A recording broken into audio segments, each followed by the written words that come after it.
السلام علیکم ورحمۃ اللہ وبرکاتہ۔ ناظرین محترم، ہماری گفتگو مقدمات نماز میں چل رہی ہے، اور چوتھا مقدمہ بدن اور لباس کہ جس کی پہلی شرط ہے کہ پاک ہونے چاہیے،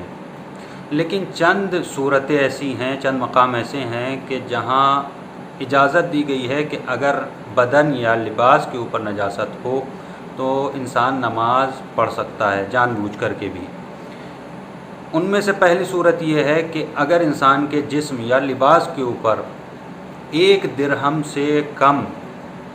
خون لگا ہو تو انسان نماز پڑھ سکتا ہے، اور اس کی چند شرطیں ہیں۔ پہلی شرط یہ ہے کہ 1 درہم سے کم ہونا چاہیے، اور درہم کا حساب جو ہے انسان اپنے ہاتھ کے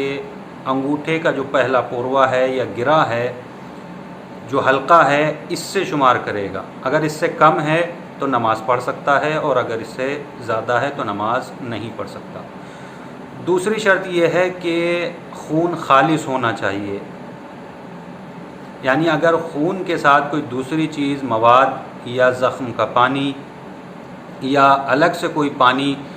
اس کے اندر مکس ہو جائے یا لگ جائے، کوئی رطوبت مل جائے، تو پھر اس صورت میں نماز صحیح نہیں ہوگی۔ تیسری شرط یہ ہے کہ منع شدہ خون میں سے نہ ہو۔ چند خون ایسے ہیں کہ جن کو منع کیا گیا ہے، ان میں سے پہلا خون حیض ہے، اور احتیاط واجب کی بنا پر استحاضہ اور نفاس کا خون۔ اسی طریقے سے نجس العین کا خون، جیسے کتا اور سور کا خون، حرام گوشت جانور کا خون، اور میتا کا خون، نجس مردار کا خون،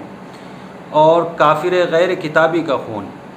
اگر ان میں سے کسی ایک میں سے بھی ایک ذرہ برابر بھی اگر خون ہے آپ کے کپڑے کے اوپر یا آپ کے جسم کے اوپر تو اس کے ساتھ نماز نہیں ہوگی۔ لیکن اگر اپنا خود کا یا کسی دوسرے انسان کا جو کافر نہیں ہے اس کا خون ہے، یا حلال گوشت جانور کا